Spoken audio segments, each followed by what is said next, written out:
সড়ক ও জনপথ অধিদপ্তর ঘিরে ঠিকাদারদের নিয়ে সড়কের কুতুব শিরোনামে করা এই প্রতিবেদনটি কয়েক বছর আগের।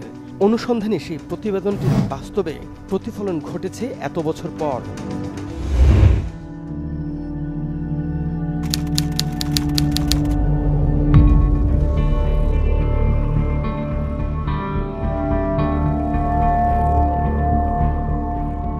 সহজ সূত্র বলছে 23 ঠিকাদারি প্রতিষ্ঠানের বিরুদ্ধে সড়ক ও জনপথ অধিদপ্তর ব্যবস্থা নিয়েছে।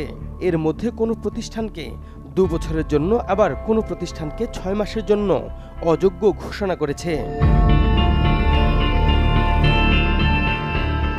200+ দরপত্রের মধ্যে প্রায় 40-45 জন ঠিকাদারের 200-র অধিক অভিযোগ আসছে আমাদের কাছে। এর মধ্যে দেখা যাচ্ছে যে 5 জন ঠিকাদারেরই মোর দেন 60% অভিযোগ।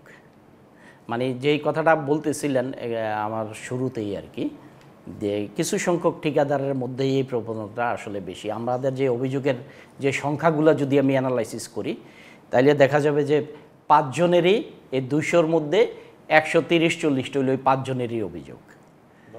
ভয়াবহ চিত্র। এবং আমাদের টোটাল 45 জন, এবং যদি এটা 10 জনের মধ্যে নেই, 5 জনের মধ্যে প্রায় 65%, 10 জনের মধ্যে নিলে এটা 75%।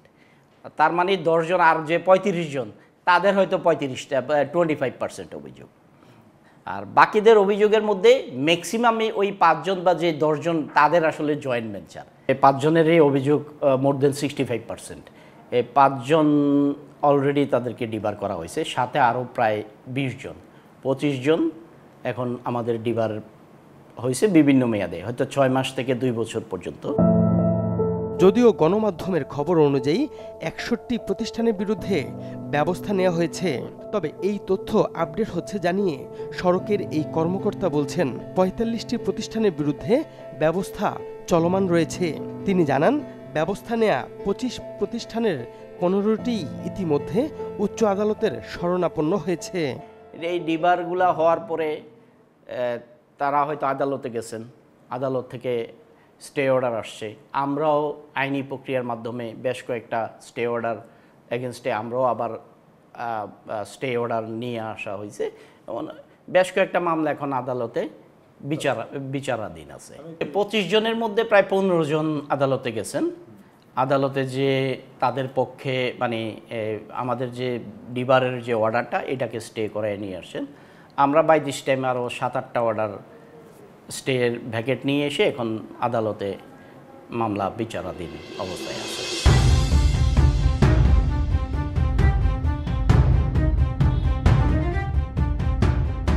আদালতের সিদ্ধান্তই সবশেষ সিদ্ধান্ত।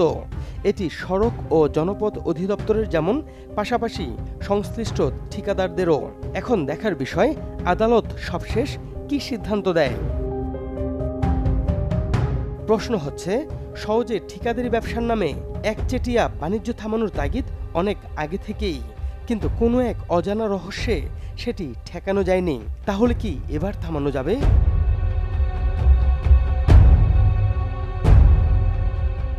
সহজ সংশ্লিষ্টরা বলছেন, সড়কে একচেটিয়া বাণিজ্যের মূল কারণ ম্যাট্রিক্স পদ্ধতি। এই পদ্ধতি হাতে গোনা কয়েকজন ঠিকাদারের ভাগ্য খুলে দিয়েছে। বিপরীতে শত শত ঠিকাদারের ভাগ্য বিপর্যয় হয়েছে। অনেকটা লটারির মতো এই ম্যাট্রিক্স পদ্ধতির পরিবর্তন এখন সময়ের দাবি, যেটি বলছিলেন মীর হাবিবুল আলম নামে ঠিকাদারি প্রতিষ্ঠানের মালিক মীর হাবিবুল আলম বখতিয়ার।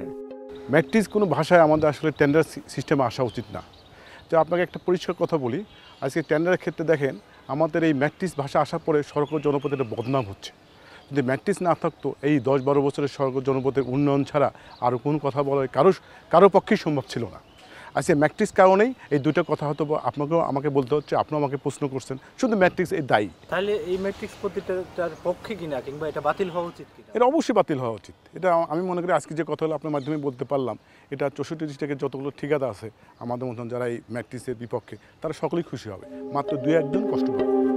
তিনি এই পদ্ধতিকে সাধারণ ঠিকাদারদের ভাগ্য নিয়ে ছিনিমিনি খেলা বলেও মনে করেন। এই ম্যাট্রিক্স পদ্ধতিতে তাহলে তো আমরা যদি এইভাবে বলি যে এটা সিন্ডিকেট বাণিজ্য, কিংবা যদি এটা বলি এটা সূর্যাস্তায়ন টাইপের, এটার সাথে তুলনা করা যায়। এটা অনেকে অনেক কথা বলতে পারে, বলাটা তো স্বাভাবিক, কাজ তো দুজনই পাচ্ছে। এটা আপনার এক ধরনের বক্তব্য করবেন, আরেকজন এক ভাষায় বলবে, এটাই তো স্বাভাবিক। এটা বলার স্কোপ দিচ্ছে সিপিইউ। তবে এখানে আপনি পরিষ্কার বলে আমাদের সড়ক পরিবারে যারা আছেন তারাও করে পক্ষে না, বিপক্ষে। ম্যাট্রিক্সের পক্ষে কেউ তারাও না। ম্যাট্রিক্স পদ্ধতি কাকে বলে, কারা এর সুবিধাভোগী? ম্যাট্রিক্স পদ্ধতি বলে একটি নতুন পদ্ধতির ইন্ট্রোডাকশন করে, ফলে স্কোরিং পদ্ধতি। স্কোরিং কি? যার এক্সপিরিয়েন্স বেশি তার স্কোর বেশি হবে। দেখা গেলো সে 300-র মধ্যে 140, 260 পেয়ে যাচ্ছে সে। ফলে কে কতটি কোট করলো প্রাইস, সেটি আর মূল্যায়নের বিষয় না। মূল্যায়ন হয়ে দাঁড়াচ্ছে হলো কার এক্সপিরিয়েন্স কত বেশি। এর ফলে যেটা হচ্ছে, দুটো জিনিস হচ্ছে। একটা হলো স্বচ্ছতা নষ্ট হচ্ছে, এবং নানা রকম পদ্ধতির মাধ্যমে একেবারেই কুক্ষিগত হয়ে যাচ্ছে দরদাতাদের সংখ্যাটি। দ্যাট মিন্স বড় যিনি দরদাতা, যার এক্সপিরিয়েন্স বেশি, তিনি ছাড়া আর কেউ এই টেন্ডারে পার্টিসিপেট করতে পারছেন না। পুরোটাই একটা মনোপলি সিস্টেম তৈরি হয়েছে এই ম্যাট্রিক্স পদ্ধতির ফলে। এর সবচেয়ে বড় ক্ষতিকর যে দিক, সেটা হলো প্রতিযোগিতা, যেটা এই পিপিআর বা পিপিএ করার যে মূল পারপাস ছিল, প্রতিযোগিতা এবং স্বচ্ছতাকে একেবারেই ক্লিয়ার করার, সেটা সম্পূর্ণভাবে ব্যাহত হচ্ছে। এবং টেন্ডার প্রক্রিয়া স্বচ্ছতা তো নেই এখন। এবং শুধু তাই নয়, শুধু কুক্ষিগত মানুষই টেন্ডারে পার্টিসিপেট করতে পারছেন যে কোনো ক্ষেত্রে। মাহবুব শফিক পেশায় আইনজীবী, তবে ম্যাট্রিক্স পদ্ধতির পুরো বিষয়টি তার নখদর্পণে। সাম্প্রতিক সময়ে সওজ যেসব ঠিকাদারের বিরুদ্ধে ব্যবস্থা নিয়েছে, সেসব ঠিকাদারদের পক্ষেও আইনি লড়াই করছেন। ম্যাট্রিক্স পদ্ধতিকে সিন্ডিকেট এবং মনোপলি ব্যবসা আখ্যায়িত করে ব্যারিস্টার মাহবুব শফিক সাধারণ ঠিকাদারদের প্রতিযোগিতা কমিশনে আবেদন করার পরামর্শ দেন। বাংলাদেশে হঠাৎ করে একটি নতুন সিস্টেম তারা চালু করে, যেটাকে ম্যাট্রিক্স পদ্ধতি বলছে। তারা বলছে প্রাক্কলিত মূল্যের 10% প্লাস বা মাইনাসের মধ্যে তাদেরকে দরটি কোট করতে হবে। দেখা গেল এই প্রাক্কলিত মূল্যটি কিন্তু কাউকে জানার কথা নয়, এটি কিন্তু গোপনীয়। কারণ প্রাক্কলিত মূল্যটি শুধুই যে প্রজেক্ট যে ইনচার্জ আছেন বা যিনি প্রকিউরমেন্ট এন্টিটি আছেন বা মন্ত্রণালয়, তারাই শুধু জানবে যে এই দরপত্রটি আহ্বানে কতটি প্রাক্কলিত মূল্য হবে। কিন্তু দেখা যাচ্ছে অসৎ উদ্দেশ্যে এই প্রাক্কলিত মূল্যটি সবাই জেনে যাচ্ছে, এবং জানার ফলে তারা সবাই -10 কোটেশন প্রাইস করছে, প্রাইসটা কোট করছে -10। দেখা যাচ্ছে 10 জন হোক 20 জন হোক বা যেই টেন্ডারে পার্টিসিপেট করছে, সবার দর এক, কারো দর 1 টাকা বেশিও না কম না, যেটি অদ্ভুত, যেটি পৃথিবীর দরপত্রের ক্ষেত্রে বা টেন্ডারের ক্ষেত্রে এটা হতেই পারে না। যত কাজ তত পয়েন্ট, আর সেই পয়েন্ট পদ্ধতির সুযোগ নিয়ে ঠিকাদারি প্রতিষ্ঠানগুলোর রামরাজত্ব কবে থামবে, সেটি সংশ্লিষ্টদের কেউই জানাতে পারেননি। তবে একটি সূত্র জানিয়েছে, অর্থ মন্ত্রণালয় এবং সিপিটিইউ এ নিয়ে কাজ করছে। সড়ক ও জনপথ অধিদপ্তরও এ বিষয়ে আলাদা প্রস্তাবনা দিয়েছে। তাই শীঘ্রই ম্যাট্রিক্স পদ্ধতির পরিবর্তন আসবে, এমনটি মনে করছেন সওজ এবং ঠিকাদারদের একটি বড় অংশ। ম্যাট্রিক্স পদ্ধতির নামে সংখ্যা বাড়ানোর অসুস্থ প্রতিযোগিতা কতটা ভয়াবহ রূপ নিয়েছিল তা ইতিমধ্যে সওজের তদন্তেও উঠে এসেছে। কিন্তু এর পেছনে শুধুই কি ঠিকাদাররা জড়িত? আমাদের ডিপার্টমেন্টও এইসব যেহেতু তদন্ত হচ্ছে, এবং অনেকের বললাম ফেক সার্টিফিকেট বা আমাদের যে ডাটাবেজ এগুলা অ্যাপ্রুভ হয়েছে, এগুলা কিভাবে অ্যাপ্রুভ হলো, এগুলা আমাদের ইন্টারনাল একটা প্রসেসের মাধ্যমে যেসব জায়গাগুলো থেকে এই জায়গাগুলো বেশি হয়েছে, এই বিষয়ে কিন্তু প্রধান প্রকৌশলীর দপ্তর থেকে আমাদের তরফ থেকে একটা জিনিস আমরা মন্ত্রণালয়ে প্রেরণ করা হয়েছে। হয়তো যারা যদি আমাদের এখানেও কেউ যদি ইনভলভ থাকেন, সেটাও কিন্তু বের হয়ে আসবে, এবং সবাইকে শাস্তির আওতায় আসলে আসতে হবে।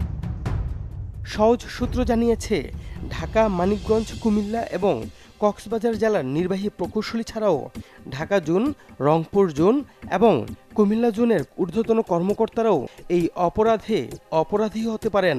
অভ্যন্তরীণ তদন্তে এমনটাই উঠে এসেছে বলে সূত্রটি নিশ্চিত করেছে, যদিও এ নিয়ে সহজ সংশ্লিষ্টদের কেউ মুখ খুলেননি। তবে প্রশ্ন দেখা দিয়েছে, যৌথ উদ্যোগ তথা জয়েন্ট ভেঞ্চারে যেসব ঠিকাদার কাজ করছেন তাদের নিয়ে। পিপিআর নিয়ম অনুযায়ী যৌথ কাজে এক প্রতিষ্ঠানের বিরুদ্ধে অপরাধের প্রমাণ পাওয়া গেলে সহযোগী প্রতিষ্ঠানও সেই অপরাধের শাস্তি পাবেন। ইতিমধ্যে এমন কয়েকটি প্রতিষ্ঠানকে সহজ শনাক্ত করেছে, যদিও এ বিষয়ে ব্যাখ্যা চেয়ে চিঠি দেওয়ার প্রতি উত্তরে দু একটি প্রতিষ্ঠান উত্তর না দিয়ে উচ্চ আদালতে শরণাপন্ন হয়েছে। হয়তো দেখা যাচ্ছে যে সাময়িকভাবে কেউ না কেউ আসলে আমাদের এই আইনি প্রক্রিয়ার বাইরে আছে, কিন্তু এটা টাইম টু টাইম সবাই এই আইনি প্রক্রিয়ার মধ্যে চলে আসবে, জয়েন্ট ভেঞ্চারে হোক অথবা সে এককভাবে দায়ী হোক। যেহেতু আমরা আসলে আইনের বাইরে যাওয়ার কোনো সুযোগ নাই, জবি পার্টনার এবং যার কারণে ওই জেবির পার্টনার দোষী সবাই সমভাবে দায়ী অ্যাজ পার রুলস। চিঠির প্রতি উত্তরে চিঠি বা জবাব না দিয়ে উচ্চ আদালতে যাওয়া যেন সহজকে উল্টো চ্যালেঞ্জ ছুড়ে দেয়া, যদিও এটিকে চ্যালেঞ্জ মানতে নারাজ সড়ক ও জনপথ অধিদপ্তর। তবে এরই মধ্যে কয়েকটি প্রতিষ্ঠানকে 2 বছরের জন্য নিষিদ্ধ করার খবর পাওয়া গেলেও মাহফুজ খান, কনস্ট্রেক এবং এএনডি নামে 3টি প্রতিষ্ঠানের বিরুদ্ধে এখনও ব্যবস্থা নেওয়া হয়নি। এত পরিমাণ ঠিকাদার 61 না 62 জন মনে হয় আর কি এই আওতায় পড়েছে। তার জন্য বর্তমানে আমাদের সড়ক ও জনপথ বিভাগ সড়ক ও জনপথ ডিপার্টমেন্ট মানে একটা শূন্যতায় ভুগছে। কারণ বড় বড় পিএমপির কাজ, বড় বড় কাজ, 100 কোটি টাকার কাজ, 500 কোটি টাকার কাজ, এই ধরনের ঠিকাদাররা ওনারা এই লিমিটেডে কাজটা কর্ম করতো, কিন্তু তারা এখন করতে পারতেছে না এবং মোটামুটি ঠিকাদার শূন্য হয়ে গেছে। বাংলাদেশ সড়ক ও জনপথ ঠিকাদার সমিতির সাধারণ সম্পাদক আনোয়ার কামাল ফিরোজ, যিনি ঠিকাদারদের সমস্যা সম্ভাবনার কথা বলেন, পাশে থাকেন, তিনি এবারও যেন দেয়াল হয়ে দাঁড়ালেন। তবে সহজ যে ব্যবস্থা নিয়েছে সেটি কেউ এড়িয়ে যাননি। আমরা ওনাদের ডিবার বা প্ল্যান্ট ব্যাপারে কোনো মতামত দিতে পারবো না, কারণ আমরা তো জানি না তারা কি দোষী নির্দোষী। মন্ত্রণালয় জানে, তারা ইনকোয়ারি করেছেন, চিফ ইঞ্জিনিয়ার মহোদয় জানেন। শুধু আমি না, আমার মতো অনেক কন্ট্রাক্টর খুব কষ্টে আছে। মনে থাকার কথা, সাধারণ ঠিকাদারদের হয়ে বলা সেই কথা, আব্দুল মান্নান বাবু নামের সেই সাধারণ ঠিকাদারদের হৃদয় বিদারক বক্তব্যে অনেকেই নড়েচড়ে বসেছিলেন, কিন্তু কাজের কাজ কিছুই হচ্ছিল না মনে করা হলেও এত বছর পর আসার আলো দেখতে পাচ্ছেন সাধারণ ঠিকাদাররা। অনুসন্ধান বলছে, সড়ক ঘিরে একচেটিয়া ঠিকাদারি ব্যবসা শুরু কয়েক বছর ধরে। এই সময়ে হাতে গোনা কয়েকটি প্রতিষ্ঠান একচেটিয়া কাজ বাগিয়ে নেয়। পয়েন্ট পদ্ধতি তথা ম্যাট্রিক্স পদ্ধতির সুযোগ নিয়ে প্রতিষ্ঠানগুলোর কেউ কেউ জাল কর্মসম্পাদন সনদ দাখিল করেছে। একই পেমেন্ট সনদ একাধিকবার আপলোড করা, পেমেন্ট সনদে কাজের মূল্য পরিবর্তন এবং কাজের তথ্য গোপন করে যৌথ উদ্যোগের শতাংশ পরিবর্তন করার পথও বেছে নেয়। বেশ কিছু লিখিত অভিযোগের প্রেক্ষিতে সাম্প্রতিক সময়ে সওজের অনুসন্ধানে এই অপকর্ম ধরা পড়ে। সওজ সূত্র বলছে, দেশে সওজের ঠিকাদার 12 থেকে 1300, কিন্তু 40 জন ঠিকাদারের বিরুদ্ধে 205টি অভিযোগ জমা পড়ে, যার মধ্যে 5 জন ঠিকাদারের বিরুদ্ধে অভিযোগের সংখ্যা ছিল 131টি। তদন্ত করে প্রকৃত দোষীদের বের করা হচ্ছে। সওজ সংশ্লিষ্টরা বর্তমান ব্যবস্থাকে শুদ্ধি অভিযান বলছেন। এই অভিযানে কোনো ঠিকাদারি প্রতিষ্ঠানকেই ভিন্ন চোখে দেখা হবে না। যেমন অপরাধ তেমন ব্যবস্থা, এই নীতির ফলে সুফল পাবেন সংশ্লিষ্ট সবাই।